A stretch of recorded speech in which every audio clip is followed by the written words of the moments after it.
সব এলাকার, সব মতের, সব পক্ষের, সব মানুষের জন্য মাননীয় প্রধানমন্ত্রী জনাব তারেক রহমান সাহেবের সমান দৃষ্টি, সেটিকে মাথায় রেখে তার সেই যে দৃষ্টিভঙ্গি সেটিকে মাথায় রেখেই কিন্তু আপনার এখানে আসা এবং যে জিনিসগুলো আমরা চোখে দেখেছি প্রত্যেকটি জিনিসের সমাধান করার চেষ্টা করব। আমরা তো আজকে আপনাদের এখানে আসলাম, সরেজমিনে সব কিছু দেখলাম। আমাদের ঝড়ের কারণে লঞ্চ ঘাটটি ভেঙে গেছে। আমাদের আগামী কোরবানি ঈদ যেটি সামনে আছে, সেই ঈদও খুব কাছাকাছি সময়।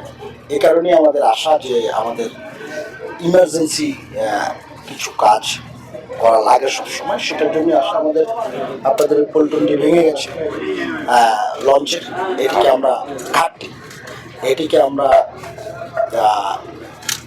দ্রুত সময়ের মধ্যে মেরামত করে চলাচলের উপযোগী করব।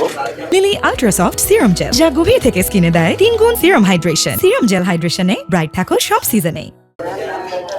পল্টনটি যে সাইজের পল্টন আছে, আর একটু বড় পল্টন হলে, যেহেতু এখানে স্রোত থাকে, লঞ্চগুলো বাড়তি করার জন্য সুবিধা হয়।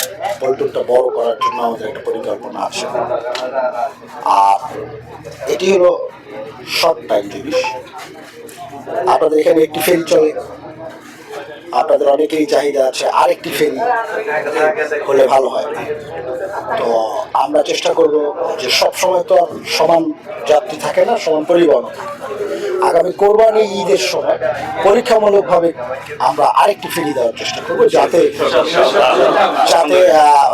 আমাদের ঈদগামী যাত্রীদের জন্য সুবিধা হয়। এবং আমরা তখন পর্যালোচনা করে দেখব যে দুটো ফেরির মতো পর্যাপ্ত পরিবহন এখানে আছে কি। যদি থাকে আমরা কন্টিনিউ করাবো, যদি না থাকে তাহলে একটি ফেরি চলবে অথবা দুইটি ফেরি চলবে।